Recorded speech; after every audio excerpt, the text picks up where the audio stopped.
everyone. Welcome to our mini interview series. We're here with Justin LeBlanc. It's our third interview in the series. Hi, Justin. How are you? Hey, doing well. How are you? Good. Okay, we're here to talk about his photographs that he entered in this year's Art School After Special exhibition. We're going to go ahead and jump in. So I think my first question is, I had never really seen this kind of process where you're manipulating the negatives and then kind of, turning them into photographs. So can you explain that a little bit further about how you do that? So the black and white pictures were the first ones that I made in this series, and those were accidental. So in whenever Hurricane Ike hit, I was a student at Lamar, Mm-hmm. and I had a bunch of negatives and prints in a suitcase at my parents' house, from just pictures I had taken, like in my intro to photography class and my earlier. I can't remember how many courses I had taken or how many semesters I had taken by the time Hurricane Ike hit, but all my stuff was stored at my parents'. So Hurricane Ike flooded their house, and then I threw everything away except for like a few cut strips of negatives. So I had like maybe less than 15 pictures that when they were flooded, the emulsion just got destroyed, but I held on to them for some reason.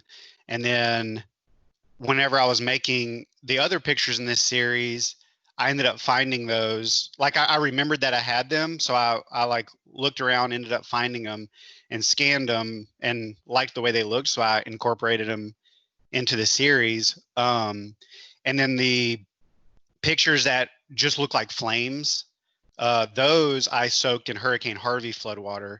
So I just took the idea that from like the accidental situation with the black and white negatives being flooded, and then I soaked the newer negatives and let the emulsion get messed up on those.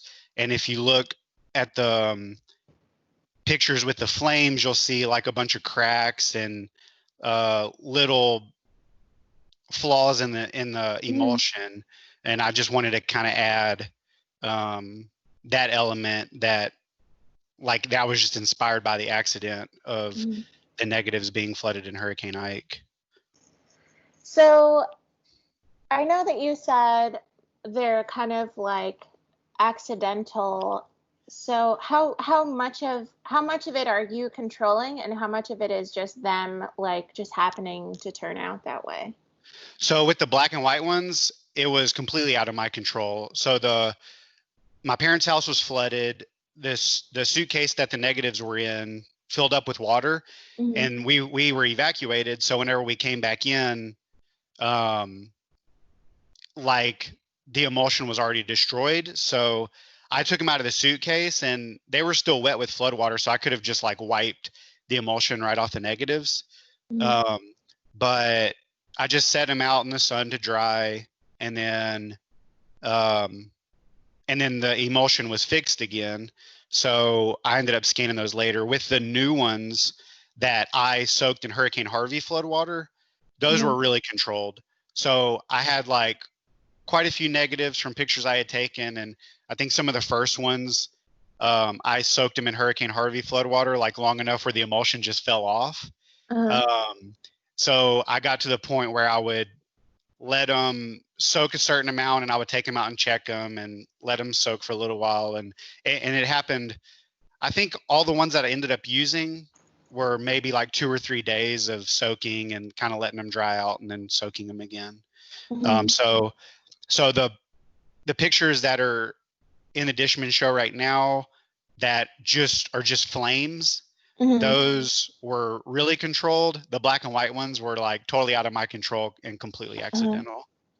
I just think that that's like, I don't know, I feel like that's so interesting because it's almost like a metaphor for just dealing with the hurricanes in general. I feel like so many people felt like everything was out of their control, and I know that so many people lost so much. So it's interesting how you're kind of, initially turning that loss into something really quite beautiful and into a sort of, project for your art. So that's pretty cool. That's interesting. Thanks. The increasing amount of like natural disasters that we're having are in correlation with like the global warming issues that we've been facing, I would say heavily for the past 10 years. What are you hoping that this series kind of expresses to viewers about those issues and your experiences with them and the experiences that this area has really felt from that? Well, like, first of all, I'm not delusional in thinking that I'm going to make some big change like through my artwork, but I definitely want to contribute to the conversation. Yeah. So, and with this, I think like it's so personal to me where it's like the first pictures happened with Hurricane Ike and my parents' house got flooded. And then Hurricane Harvey happened and destroyed the area again. And I wasn't living here at the time, but I came into town and collected the floodwater just like in gallon jugs and stuff. And but yeah, the point of it is just to keep bringing it up because people don't seem to care about it that much. Yeah. And I know some people do, and there are a lot of passionate people that are trying to do something about it, but like as far as politics goes, like Senator Bernie Sanders was the only presidential candidate that supported the Green New Deal. So, and like he lost the primary by 6.3 million votes.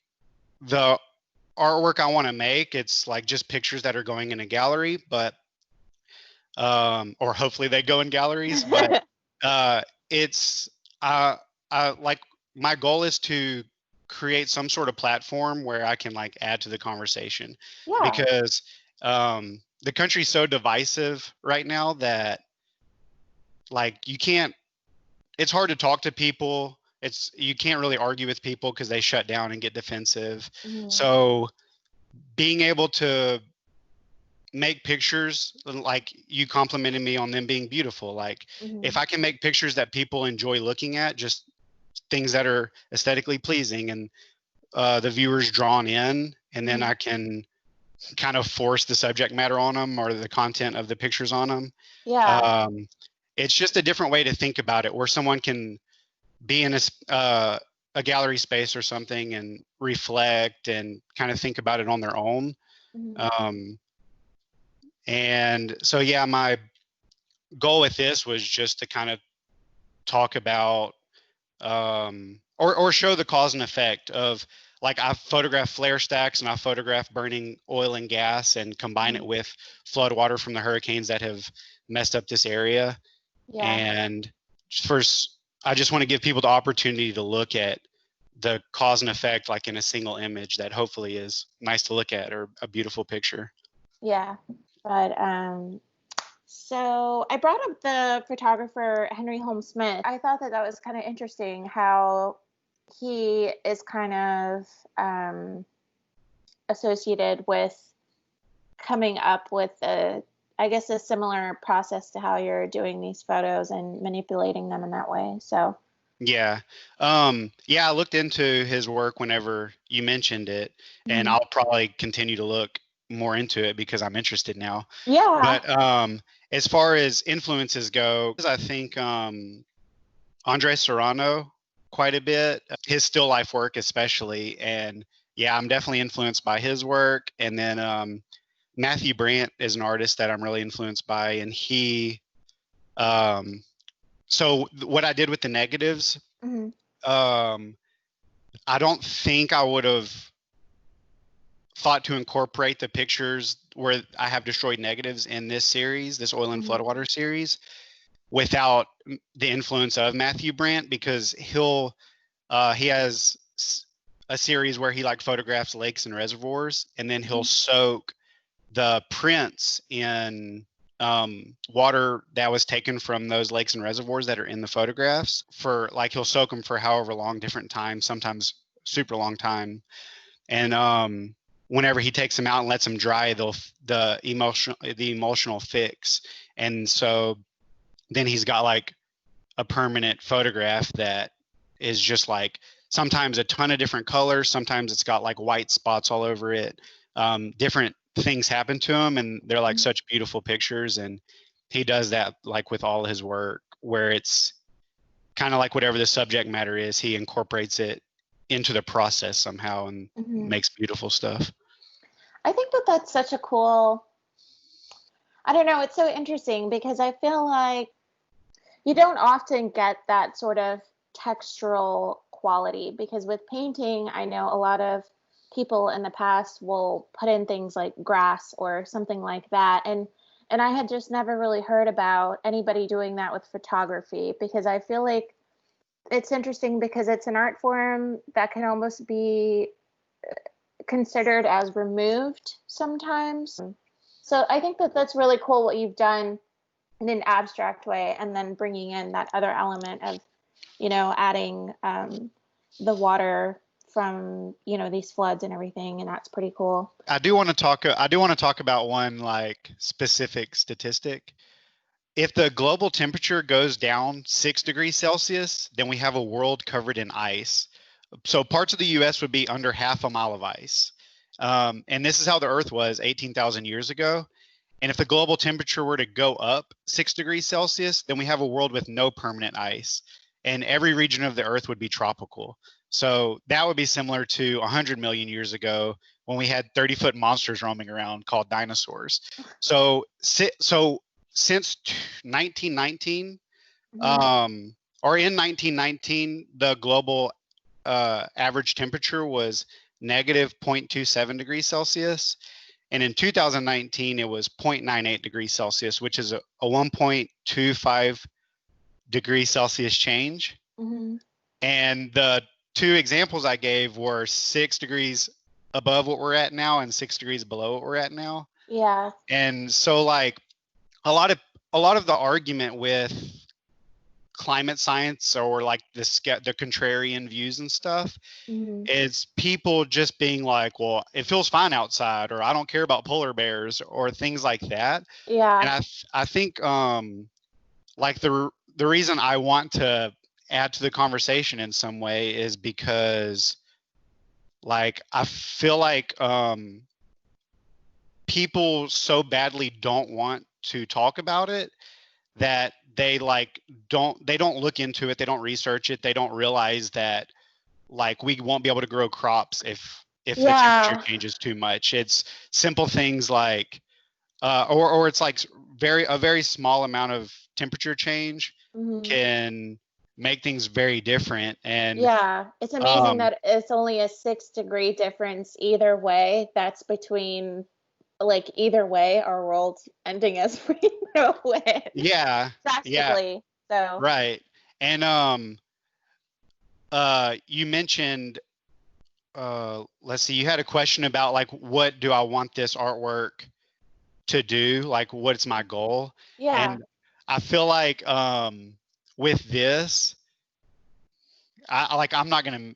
I might change some people's mind that grew up the way I did. Like my ideals have changed so dramatically since I was a kid, and as I went through college and learned things, and then got out of college and continued to learn as an adult, and just being curious. Like, I've developed and I've had so much personal growth, but like I kind of want my artwork to reach people that are like me in the past, like the past version of me where I had my thoughts and I was closed off to everything else, and I didn't want to hear other people's opinions, and it's like being in that position sucks. So if I can show people pictures that they want to see and then they learn something from them, I like that. Those are ways that my mind was changed in the past. So if I can reach like a few people at a university show, then that's kind of my mission. With your work, this was something that I thought was really interesting, because even though they're abstract, and even though you've kind of created this sense of letting go of control up to a certain point, I thought it was really interesting that you created these works about our environment, and then they kind of came out looking like elemental or something about the earth. Like the black and white ones, like the texture of them really remind me of like the surface of the moon. And then there's one that looks like the inside of a geode, and there's you've got the flames, and then there's like one that really looks like water. Yeah. I felt like So that was really ironic. yeah, and none of it was intentional as far as that goes, Mhm. except for maybe the water stuff, because um, the first three pictures on the slideshow, Mhm. those were made. I photographed flare stacks like just Yeah. around at refineries at night. Yeah. So I went around and would just photograph those, like I've seen them all my life, and like just at one point a couple years ago or a few years ago, I decided like I'm going to go photograph those and then make something with this. So I had all these pictures of flare stacks before Hurricane Harvey hit and before I got the Hurricane Harvey floodwater. Mhm. But the first three pictures on the slideshow, the first one is a block of ice that I made out of the floodwater. So I just poured it into a mold and put it in my freezer. And then the flare stacks were all digital images that I took on my digital camera, Uh-huh. and I projected the digital picture of the flare stack onto the block of ice that was Oh, made out of wow. Hurricane Harvey floodwater. So if you look at that one, you can see all the bubbles and stuff. Like whenever Uh-huh. you see it in person, you can really tell, like, people are like, is this ice? And it That's is. really It's cool. yeah. And so that's how I made that. So I talk about combining like the cause and effect, the oil industry with the natural disasters. And that's Mhm. how I did it. So it's like a block of Hurricane Harvey floodwater with the picture of the flare stack projected on it.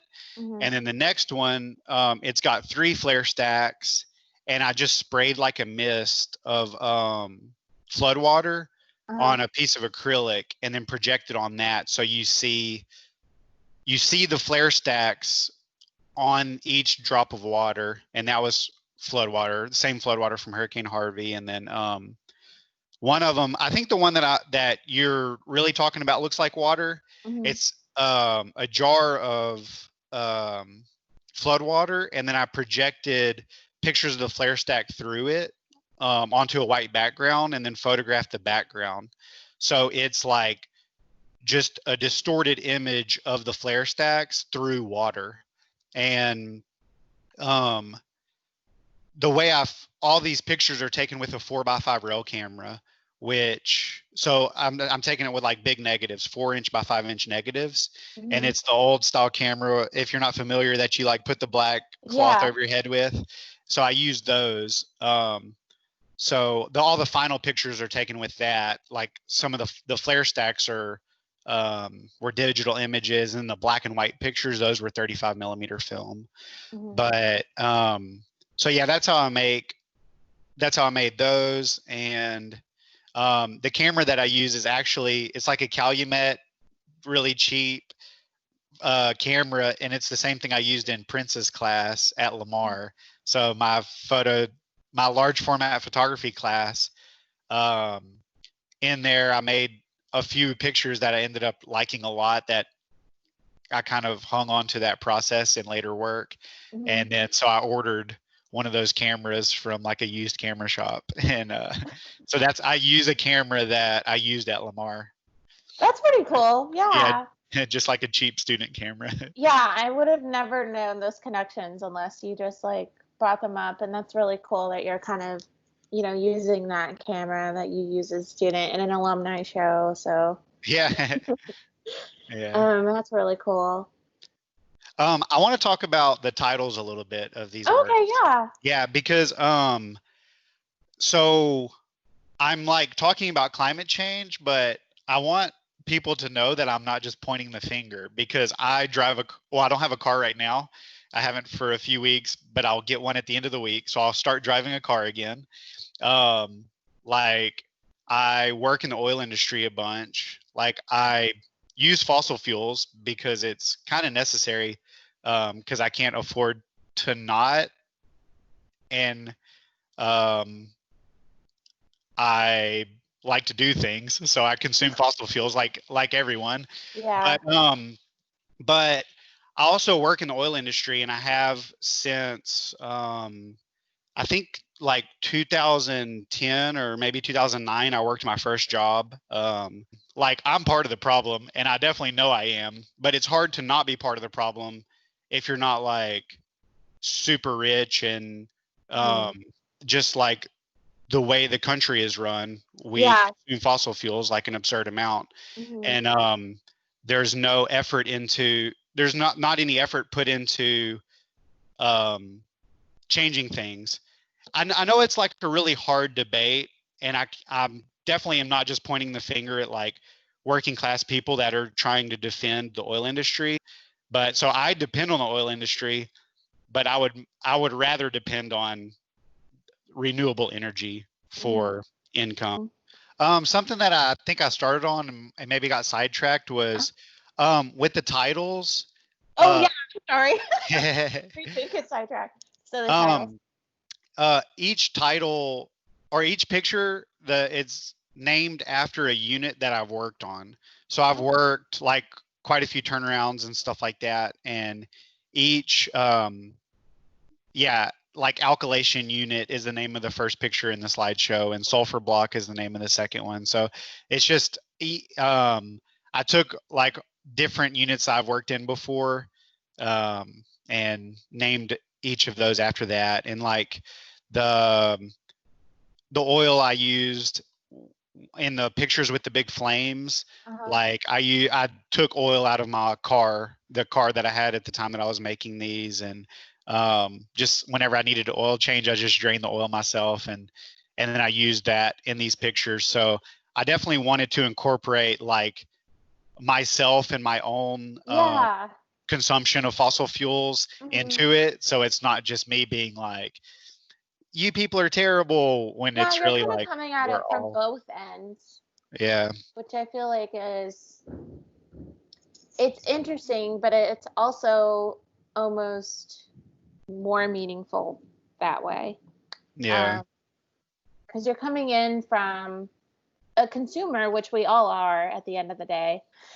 Well, I think we'll go ahead and end this here. It was really nice chatting with you. I feel like it was really nice because your work makes like even more sense to me. Like I was saying, for whatever reason, when it comes to photography, I just have like this weird mental block where I like, it's something about like f-stops and shutter speed and all that. It just like stops me from like understanding what's happening. And try as I might, I just don't get it. I can appreciate the end product. But a lot of the times I don't understand the process unless it's explained to me. Yeah. So thank you for talking more about it and just like kind of more of your inspiration and where you're coming from personally as a standpoint from both ends. So that was really cool. And then thanks for the conversation. Yeah, no problem. All right. Thank you so much. Bye.